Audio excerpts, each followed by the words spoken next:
Bismillahirrahmanirrahim. Assalamualaikum warahmatullahi wabarakatuh. Hello everyone. Before we presentation, I will thanks to Allah Subhanahu wa Taala who has given us happiness and health. And secondly, I will thanks to our Prophet Muhammad Sallallahu Alaihi Wasallam who has guided us from the darkness to lightness. Before we presentation, I will introduce myself and my group. I'm Lina Bakujani as moderator and first speaker, and Anissa Damayanti as the second speaker. Let's begin presentation on the title Model-model organisasi kurikulum. Baik, di sini saya akan menjelaskan tentang model-model organisasi kurikulum. Yang pertama ada pendahuluan yang dinyatakan oleh Oliva bahwa literatur yang membicarakan tentang organisasi kurikulum sering mengajukan dua asumsi untuk dipilih, yaitu yang pertama, para perancang kurikulum biasanya memiliki kesempatan untuk menginisiasi sebuah kurikulum bagi sebuah sekolah yang baru ataupun yang lama, atau yang belum memiliki pola kurikulum sebelumnya. Dan yang kedua, pengembangan kurikulum secara otomatis memiliki otoritas dan kebebasan untuk mengganti organisasi yang telah ada dan menggantinya dengan bentuk organisasi yang mereka pilih. Namun menurut Oliver juga, sebenarnya kedua asumsi itu belum tentu benar, karena para pengembang kurikulum tidak mungkin untuk mengembangkan sebuah kurikulum yang original untuk sebuah sekolah baru, karena pada dasarnya sebuah kurikulum yang original untuk sebuah sekolah baru membutuhkan suatu tumbuh dan berubah dalam lingkungan masyarakat. Dan oleh karena itu, apa yang sudah diputuskan atau apa yang sudah dipilih oleh para pengembang kurikulum masih bersifat asumtif atau hipotetik. Namun, pada model kebijakan pendidikan termasuk di dalamnya sebuah kebijakan penetapan kurikulum pada berbagai negara berbeda-beda. Ada yang menganut kebijakan sentralisasi, desentralisasi, dan otonomi. Suatu negara yang menganut kebijakan pendidikan secara sentralisasi, yaitu kebijakan dan pengaturan tentang kurikulum ditentukan sepenuhnya oleh pemerintah pusat, daerah, dan lembaga atau pendidikan sekolah hanya sebagai pelaksana di lapangan yang harus melaksanakan apa yang telah diputuskan dan dirancang oleh pemerintah pusat. Nah, dalam hal ini, model organisasi kurikulum sesuai dengan bentuk atau model apa yang telah ditetapkan di tingkat pusat. Di Indonesia sendiri, kita sudah menerapkan sebuah kurikulum tingkat satuan pendidikan atau disingkat dengan KTSP, yaitu hanya menetapkan kurikulum standar dalam bentuk standar kompetensi, yaitu standar isi, standar proses, dan standar hasil, serta beberapa pedoman lainnya, seperti pedoman pembelajaran dan pedoman evaluasi. Selebihnya, penjabaran lebih lanjut sesuai dengan kebutuhan dan kondisi daerah, dan sekolah masing-masing dikembangkan di daerah atau di sekolah masing-masing, dan dalam negara yang menempuh kebijakan desentralisasi. Adapun yang kedua yaitu model-model organisasi kurikulum. Berdasarkan kajian dari Oliva terhadap prakteknya dan berbagai upaya pengembangan model organisasi yang terdapat pada berbagai lembaga pendidikan di Amerika Serikat, ia mengemukakan beberapa model organisasi kurikulum baik yang dilaksanakan pada sekolah tingkat dasar atau elementary school, sekolah menengah pertama, junior high school, dan sekolah menengah atas, senior high school. Beberapa model tersebut, di antara model tersebut tentu model organisasi kurikulum paling umum digunakan pada berbagai tempat dan berbagai tingkat adalah model organisasi kurikulum yang diistilahkannya dengan organisasi kurikulum berdasarkan tingkat dan organisasinya. Yaitu yang pertama, the graded school, yaitu sekolah bertingkat. The graded school atau sekolah bertingkat adalah sebuah bentuk organisasi kurikulum yang memiliki dan memberlakukan sistem tingkat atau kelas. Sistem kelas yang lazim untuk sekolah dasar adalah 6 tahun atau 5 tahun. Dengan mengikuti sistem kelas ini, maka kurikulum diorganisasikan dan diimplementasikan berdasarkan sistem tingkat kelas ini, baik tujuannya, materinya, strateginya, dan evaluasi kurikulum disusun berdasarkan organisasi. Dan biasanya, kurikulum organisasi secara bertingkat dan diimplementasikan secara bertahap dari kelas 1 hingga kelas akhir. Kegiatan ini diimplementasikan secara klasikal, yaitu siswa dikumpulkan dalam satu kelas dengan berbagai latar belakang dan disuguhi dengan kurikulum yang sama, baik tujuan, materi, strategi, dan evaluasi yang sama.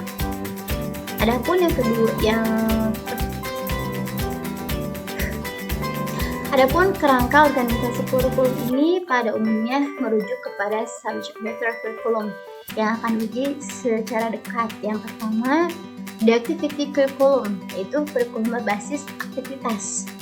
The activity curriculum atau kurikulum berbasis aktivitas adalah sebuah model organisasi kurikulum yang sering disebut juga dengan istilah the activity and experience curriculum, kurikulum berbasis aktivitas dan pengalaman siswa.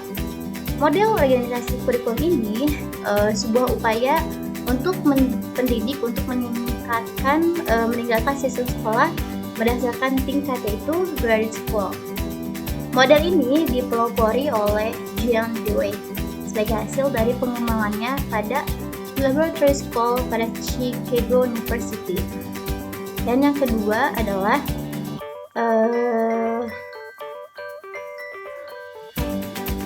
dan adapun rancangan kurikulum yang dirancang oleh sekolah Dewey. Yang pertama ada the social impulse, yaitu dorongan yang menunjukkan keinginan anak-anak untuk membagi pengalaman mereka dengan orang-orang di sekolah mereka. Yang kedua, the constructive impulse, yaitu dorongan yang dimanifestasikan pada saat pertama bermain dalam ritme peralihan, dalam membuat keyakinan, dan kemudian dalam bentuk yang lebih tinggi dalam memelihara masukkan materi ke dalam objek-objek yang berguna. Dan yang ketiga, the impulse to investigate and experiment, yaitu dorongan untuk menemukan sesuatu diungkapkan dalam kecenderungan diri anak untuk melakukan sesuatu hanya untuk melihat apa yang akan terjadi.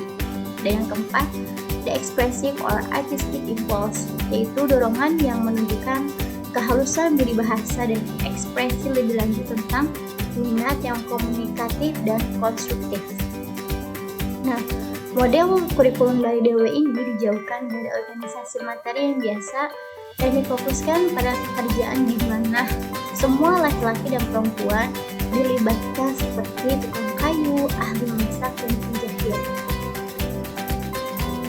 Nah, adapun contoh kurikulum dari The California State Curriculum Commission membuat outline sebuah kurikulum aktivitas harian dengan gambaran sebagai berikut. Yang pertama, aktivitas bagi siswa disusun berdasarkan berbagai program harian dengan berbagai jenis kegiatan seperti bidang berhitung, kesehatan, bahasa, dan lain-lain.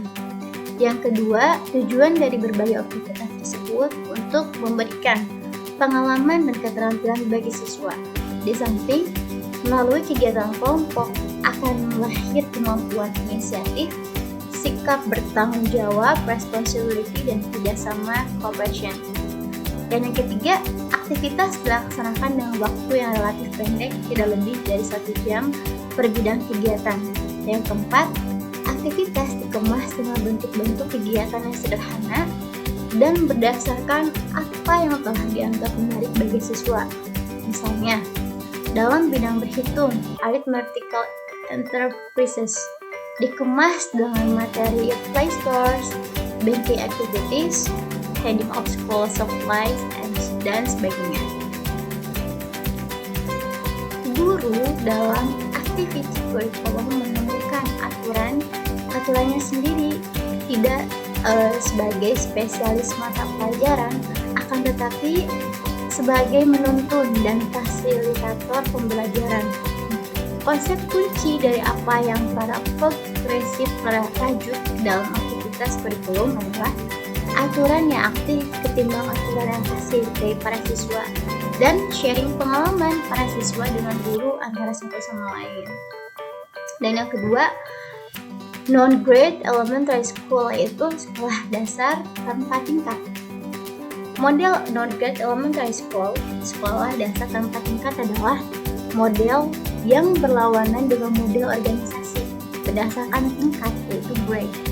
Model ini dipelopori oleh John I. Goodlett dan Robert H. Anderson sebagai reaksi terhadap kelemahan sekolah bertingkat.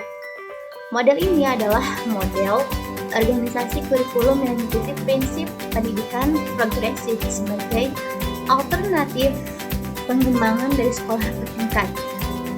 Dengan non-grade atau sekolah berkelanjutan adalah sebuah reaksi untuk meningkatkan sekolah bertingkat yang kaku dengan sebuah inovasi untuk melayani pendidikan anak yang lebih efisien.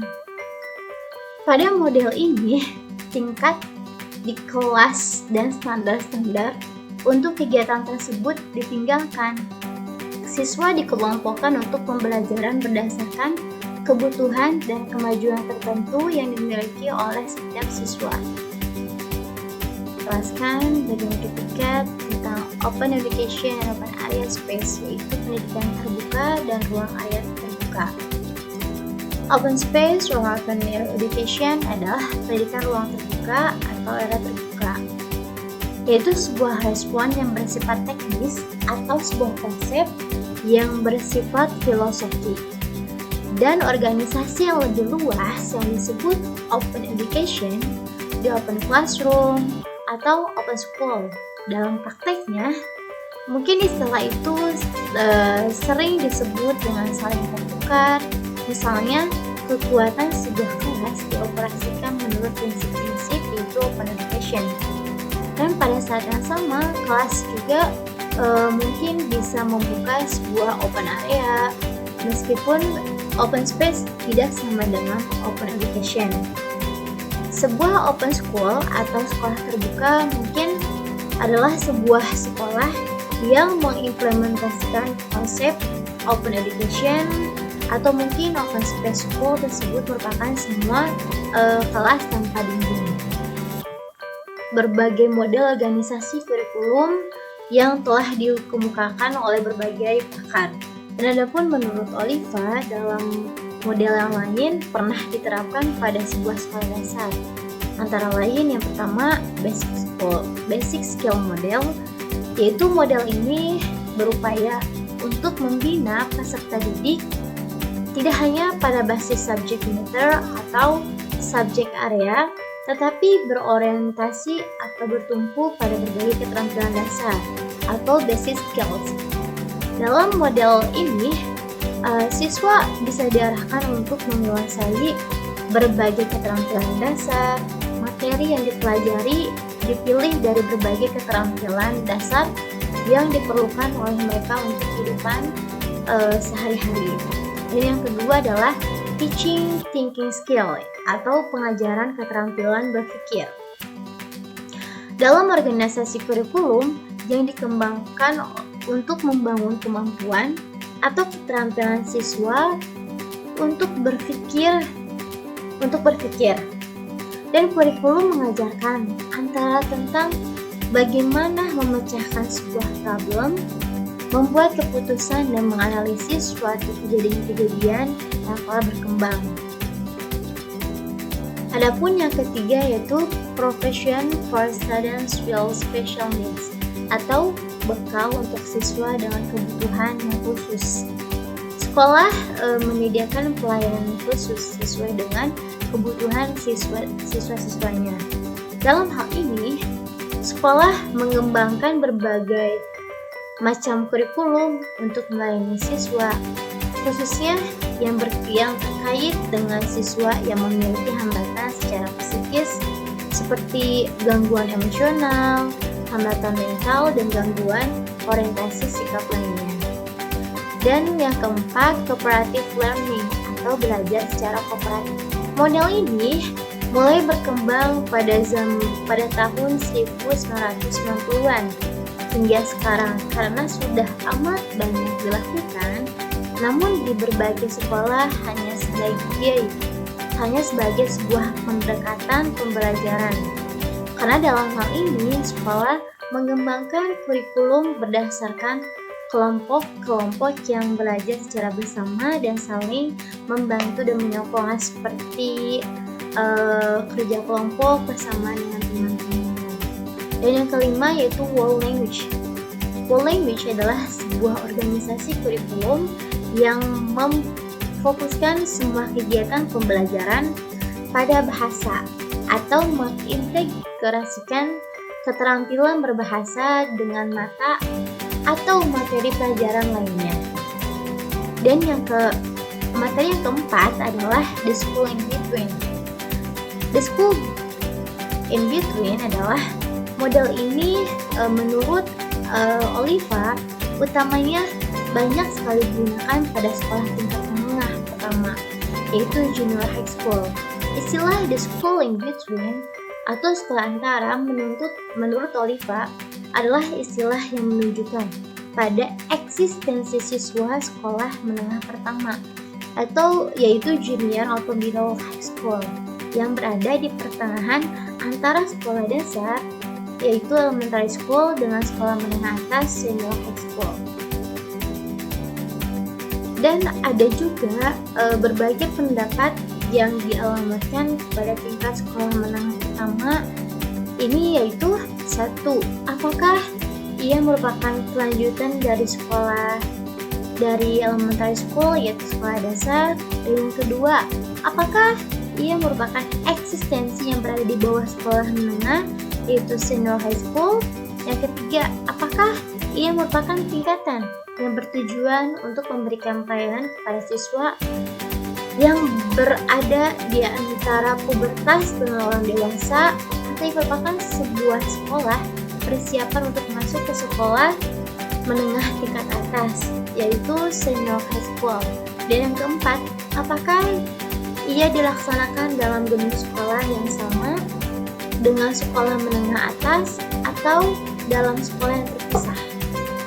Kondisi tersebut menuntut adanya kurikulum khusus untuk sekolah menengah pertama. Salah satunya dari contoh kurikulum yang dikembangkan berdasarkan asumsi tersebut adalah dari pakar ilmiah James Buchanan yang dikenal dengan Conan's Recommendation yang banyak diterima.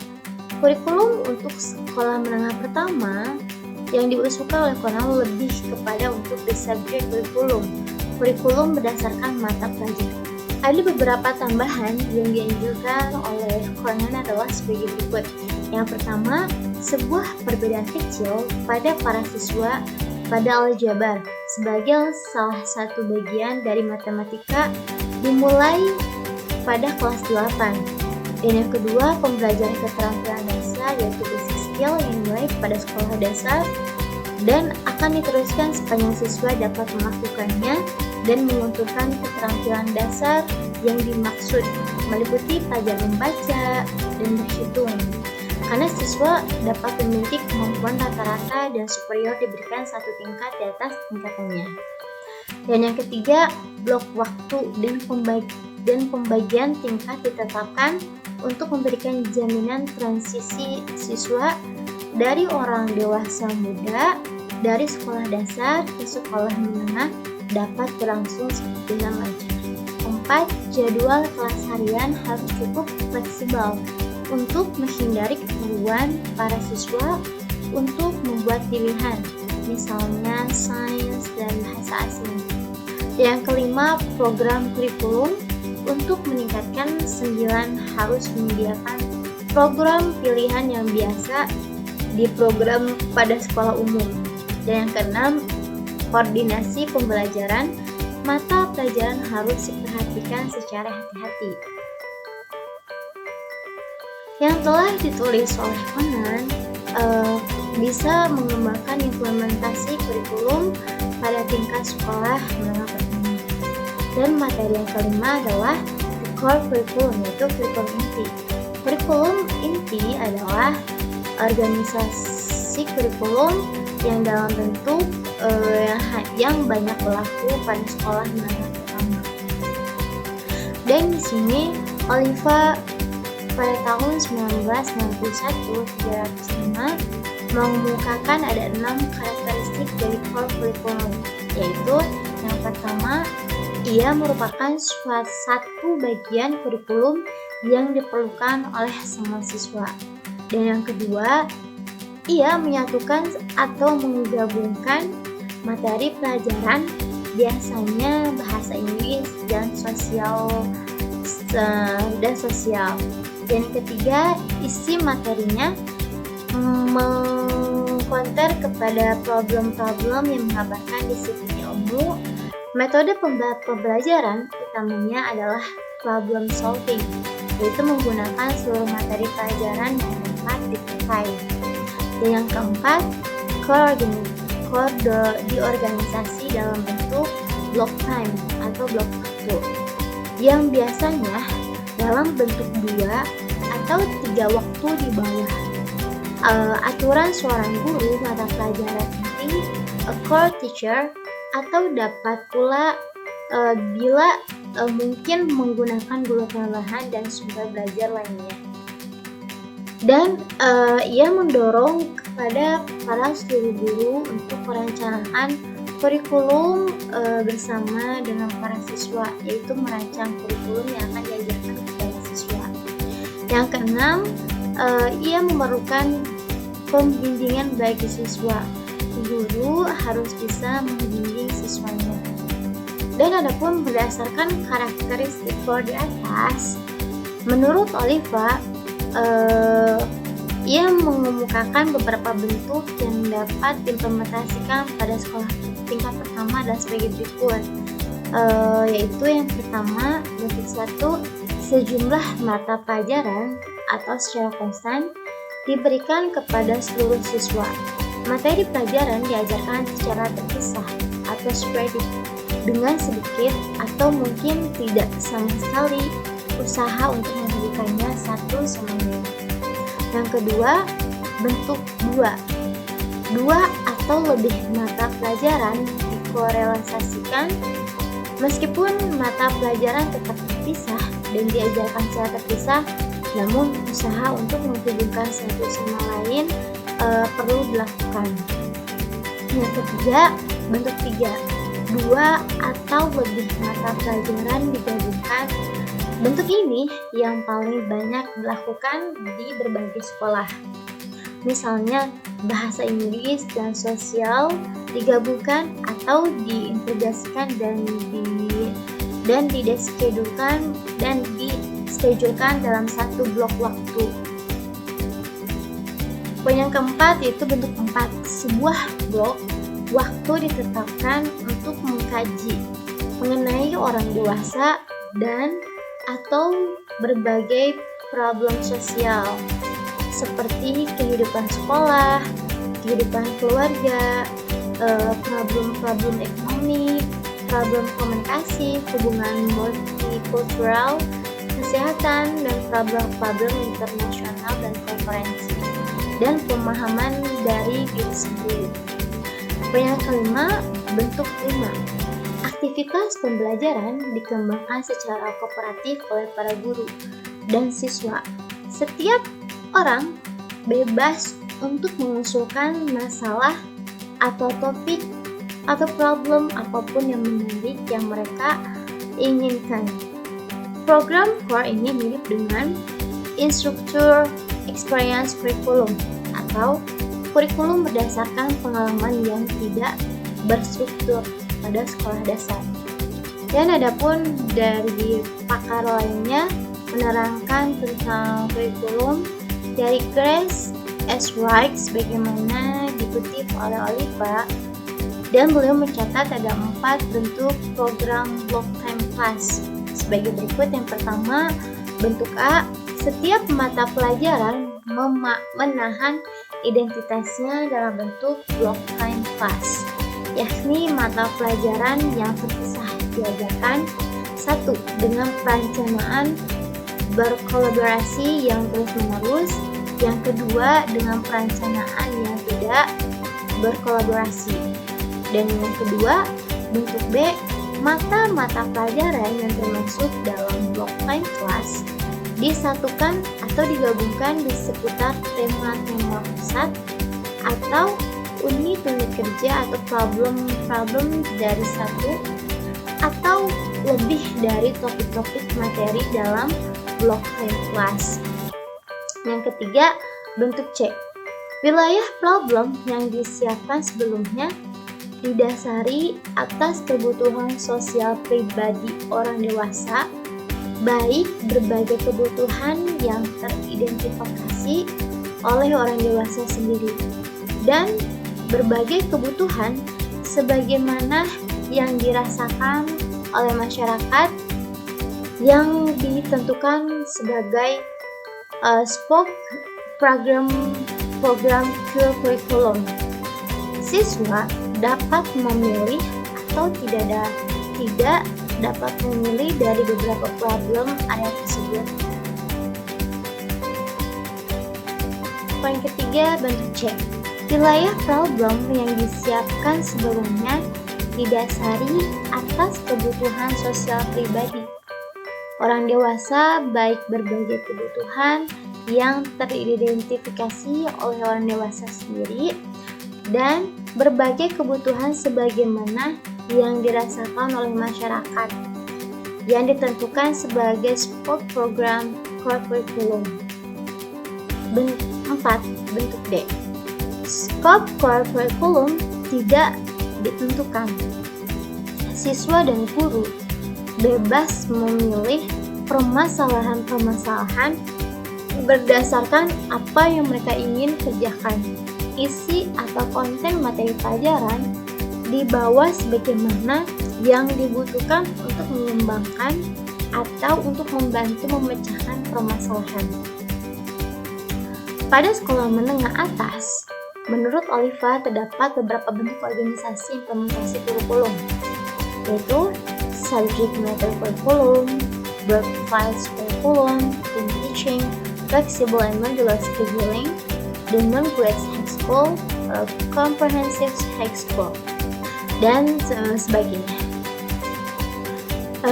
Namun dengan semua persepsi atau pendapat dari berbagai pakar yang telah kita pelajari, dengan adanya perkembangan kondisi, situasi, dan budaya, sains dan teknologi yang makin lama makin canggih dan sangat pesat, maka tidak mau kita harus berupaya untuk menemukan model organisasi kurikulum yang tepat dan efektif untuk menuju keberhasilan pembelajaran dan pendidikan yang diharapkan.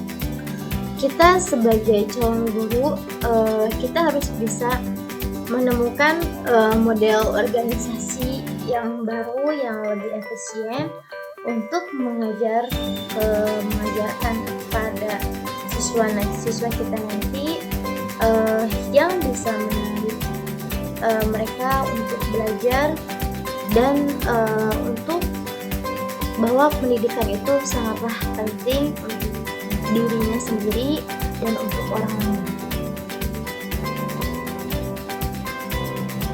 Mungkin itu presentasi dari saya dan Anissa. Mohon maaf apabila ada kata-kata yang salah. Wabillahi taufiq wal hidayah. Wassalamualaikum warahmatullahi wabarakatuh.